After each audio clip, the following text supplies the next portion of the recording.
what's up, everybody?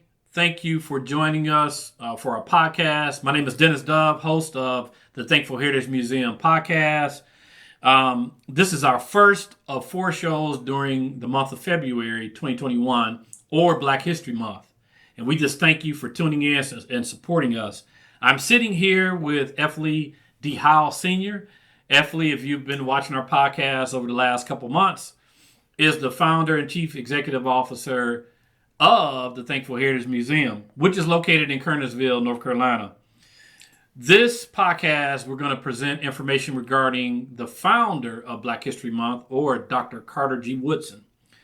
You know that Effley has great knowledge and extensive insight on many African-American legends, as well as artistic and cultural artifacts as a part of his Thankful Heritage Museum collection that he is captured and shared extensive knowledge about.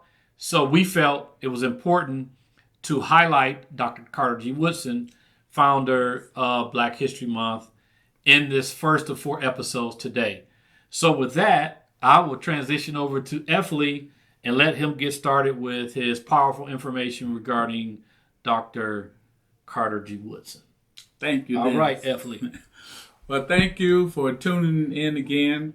And Thankful Heritage is a traveling Black History museum with interactive workshops. And we go to the schools, the churches, community centers, and we provide presentations on African American history and race relations. So today is just great that we can honor this man. A lot of times in history or in our travel, we get to go to a lot of schools. And the schools are named after certain individuals. In the Piedmont Triad, we have the Reynolds School, named after R.J. Reynolds. We have the Carver School, named after George Washington Carver. And we also have a newer school named the Reagan School, named after the former President Ronald Reagan. But we also have a charter school in Winston named the Carter G Woodson School. And it's named in honor of this man here. And this is Dr. Carter G. Woodson. And he was born in 1875. And the thing about Dr. Carter G. Woodson that is so amazing is that he had to work in the coal mines and on the railroad while he was younger, and he didn't get to finish high school until he was about 20 years old. But after that, he went on and he got his education, and in 1912, he finished Harvard.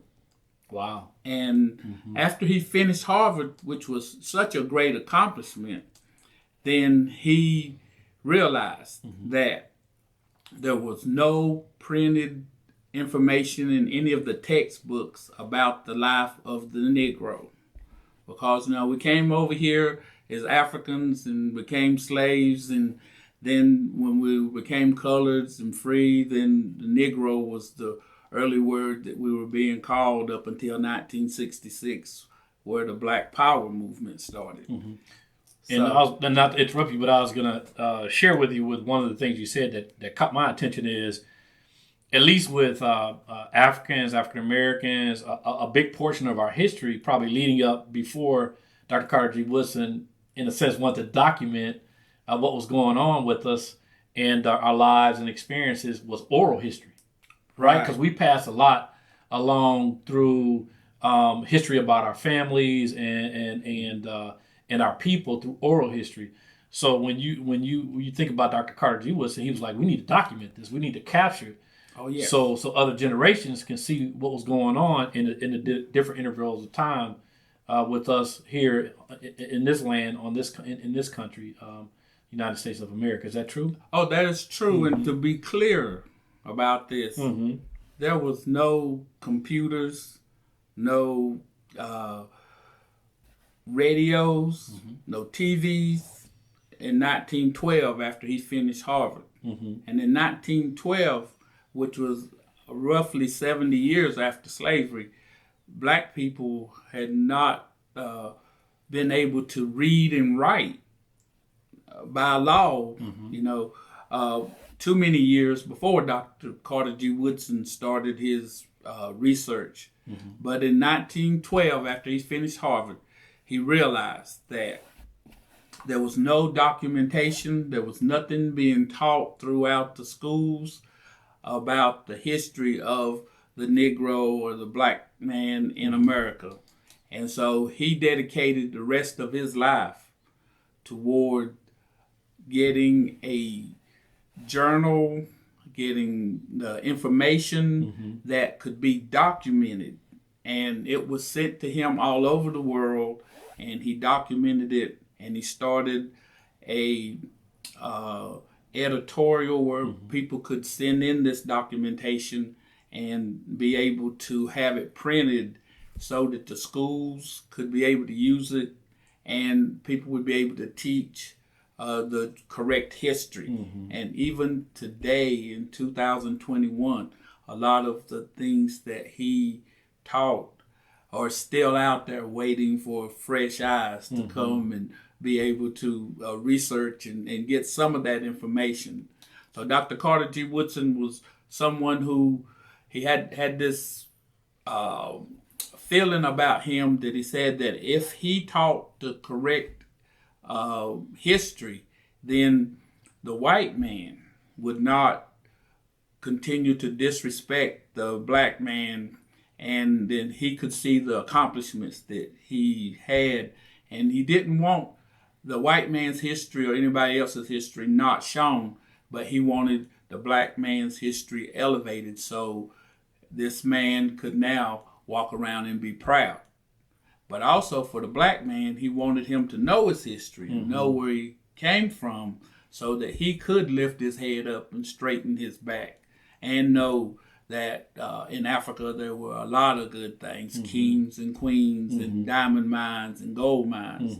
So with the work that he did, which was a lifelong work, he did not have children, did not get married, but he stayed and he worked at the same place his business was. Where he worked and he lived there.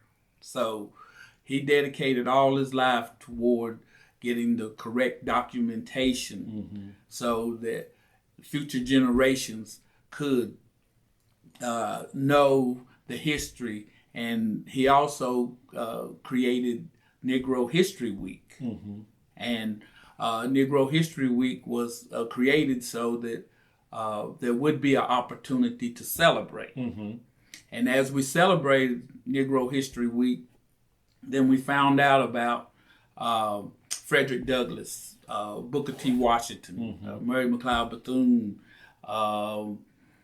and so many others. And so with that, it was Negro History Week from 26 until 68. 68, okay. Then it became Black History Week. And then after it stayed Black History Week until 1976. And then it became Black History Month.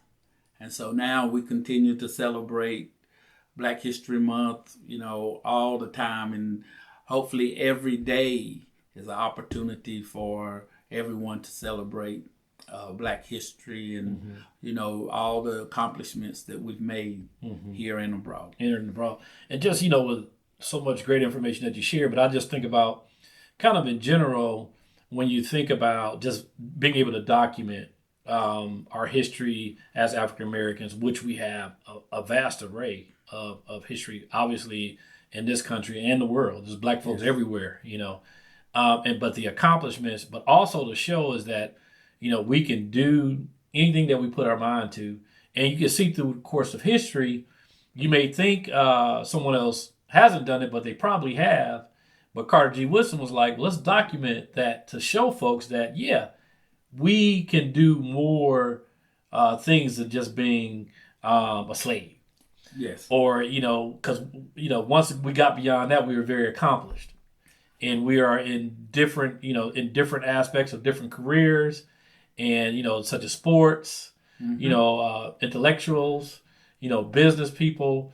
et cetera, et cetera, et cetera. But that needed to be documented, and he had the foresight to recognize that. Oh, yes. And then, like you said, to identify, let's celebrate all these accomplishments in a week and being able to tell those life experiences about very important people in as far as specific African Americans like Frederick Douglass and others, and the things that they did during that time frame, which had an impact then, and actually still have an impact now because we're still chasing our freedom, right, in the world. Right, and the major universities at that time, and of course the high schools, did not appreciate the accomplishments of blacks, and so they did not put them in the books.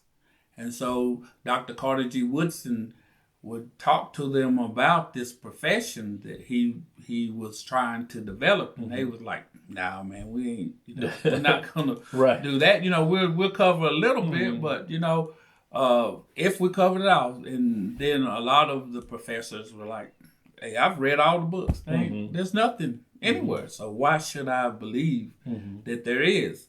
So Dr. Carter G. Woodson started out, and it's just wonderful that today we'll be able to look at some of the actual memorabilia that he used and that people were able to send and get. And this piece here that you see, this is a 1957 announcement of Negro History Week. And it just shows that Dr. Carter G. Woodson, it was sponsored by the Association for the Study of Negro Life and History. And so that was the organization that he started. And from that, then Dr. Carter G. Woodson in 1916 started the Journal of Negro History. He's a bad man. Yes, sir. You hear that? He's a bad man. All right, what we got coming up next? Well, next we have the Journal of Negro History. All right, so the Journal of Negro History here.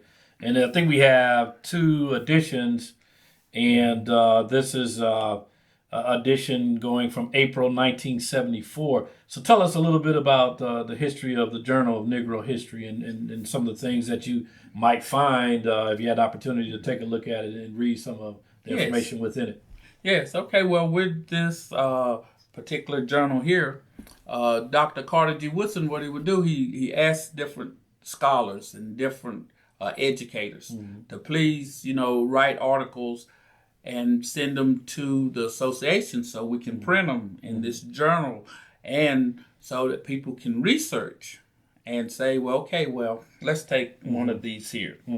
And this one here is the slavery and Western Virginia salt industry. So for a lot of people, slavery was dealing mostly with farming and going out and doing labor. But this particular one here is slavery in Western Virginia salt industry. So it just shows that Carter G. Woodson was doing many things. Okay, it shows the education of blacks in Missouri prior to 1861. And of course, 1861 was whenever the Civil War started. So Dr. Carter G. Woodson, was getting that early information so everybody could see and understand. You have Marcus Garvey writes from Jamaica on the mulatto escape hatch. And so these are just some of the things that Dr. Carter G. Woodson was having people to please send in this information. And so it is just great that these journals exist. So,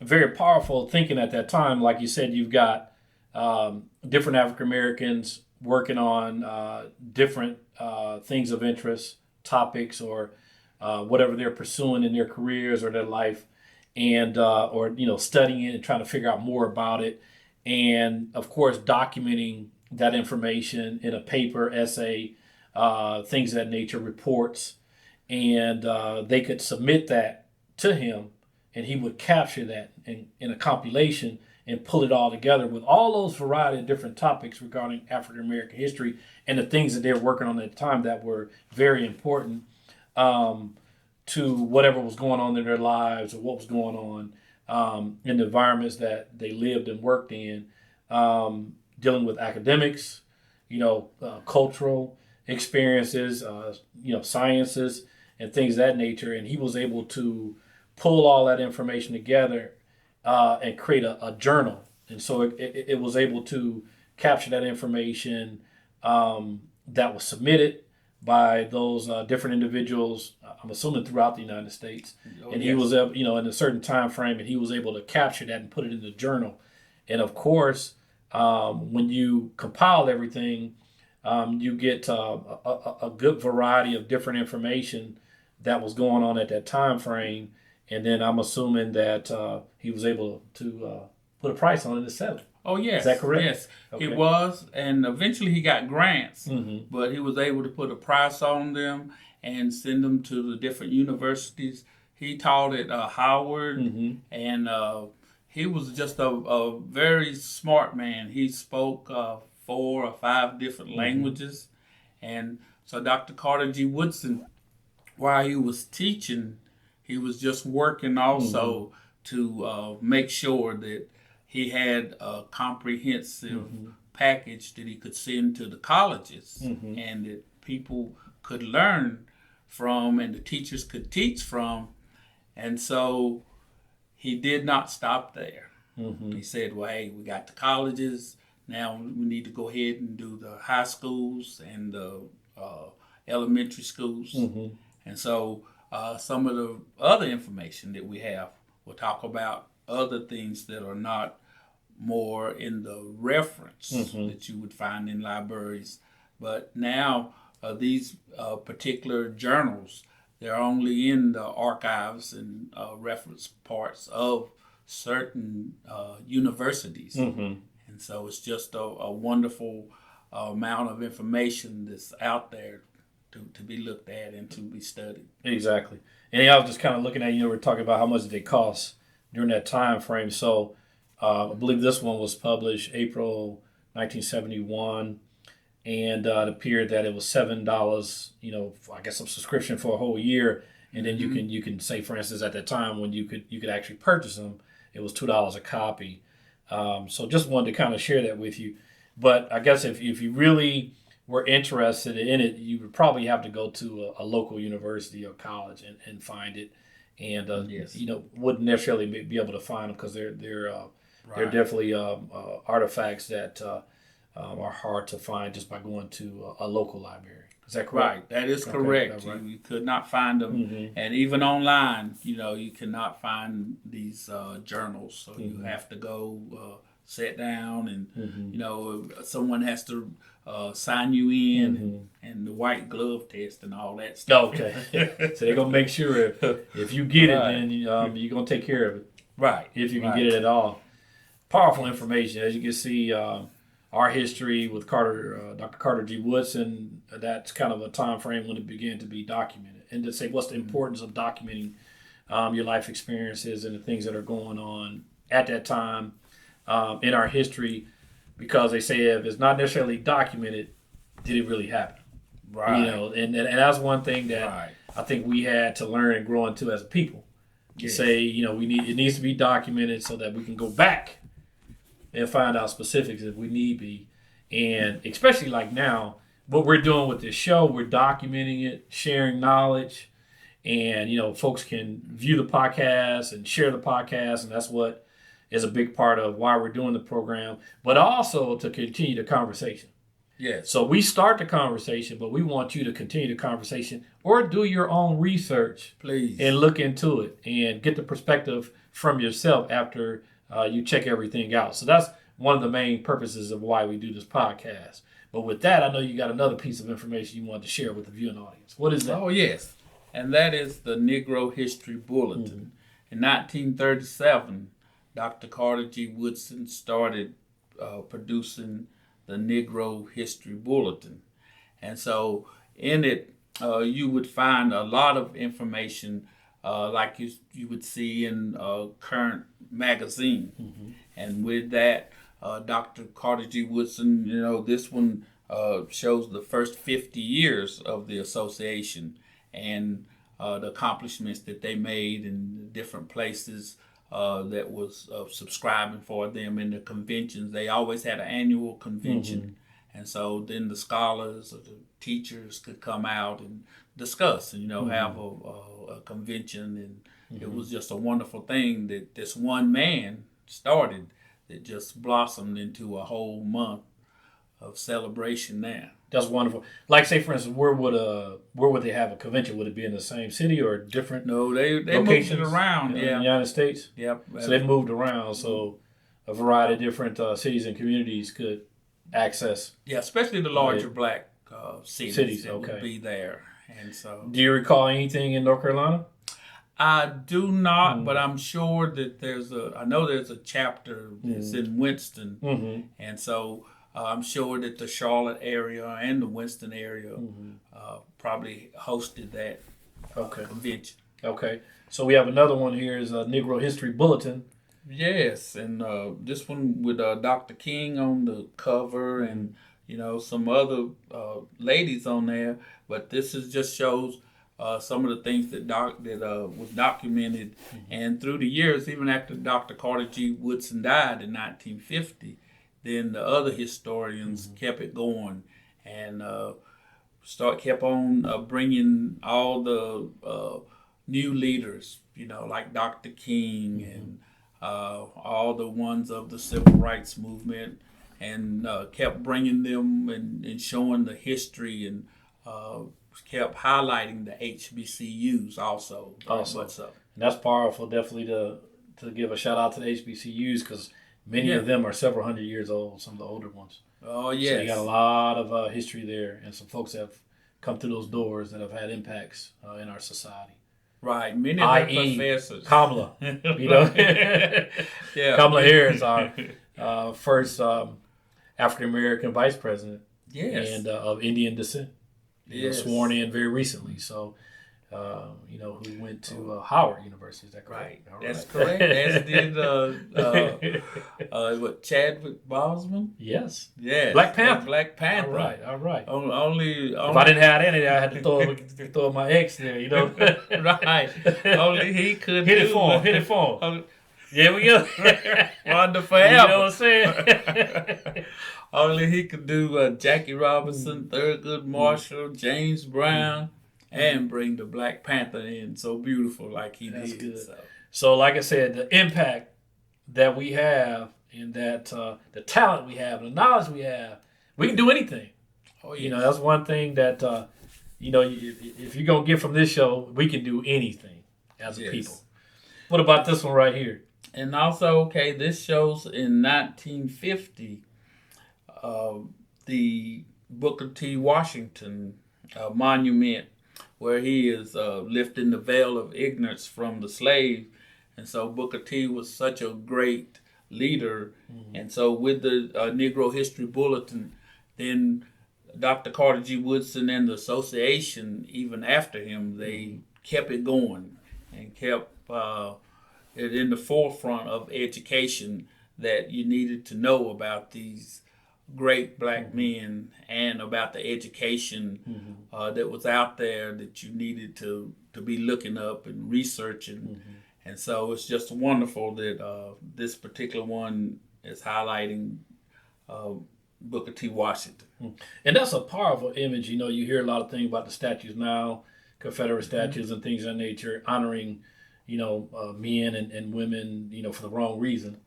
But this one right here, acknowledging, let's pull away the ignorance, from our people, quote unquote, whatever that means. But looking forward to say, look, we do things, we got knowledge, we have things to share. Yes. And, just being able to show that, and it's a part of history, is to say, unveiling, we can do this. Right. We've done a lot, and we got a lot to share.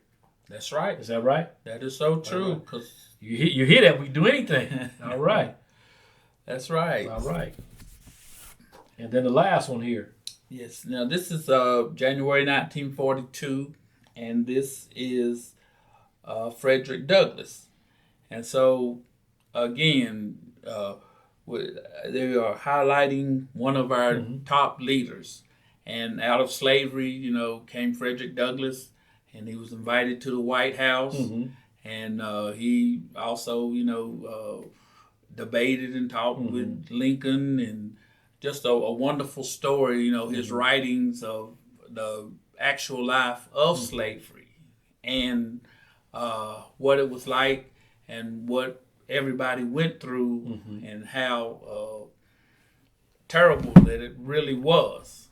So he was a great orator, but then we have him here today captured in the Negro History Bulletin, one of Dr. Carter G Woodson's creations. Gotcha.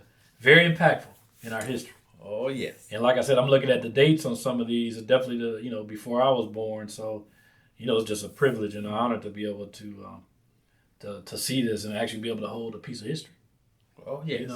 So I know we're coming up on the last piece of information, as far as some books about Dr. Carter G. Woodson that you wanted to share with the viewing audience. And I think the first one is, what is the first one here? The Negro in Our History.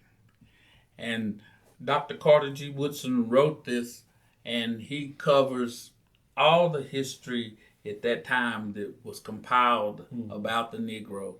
And it is still used today in colleges and in schools to teach the history. Some of it has been updated, but this is the first one. This is a foundational document. Yes. And see, I'm looking at it like this.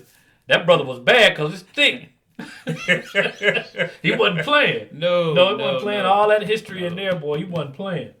Right. The doctor, he stayed the course, and whenever he got grants and was able to research, then he wanted to make sure that everybody could look up these authors and they would be able to hear them lecture, and they would be able to follow a timeline, and that you could be proud going out teaching it.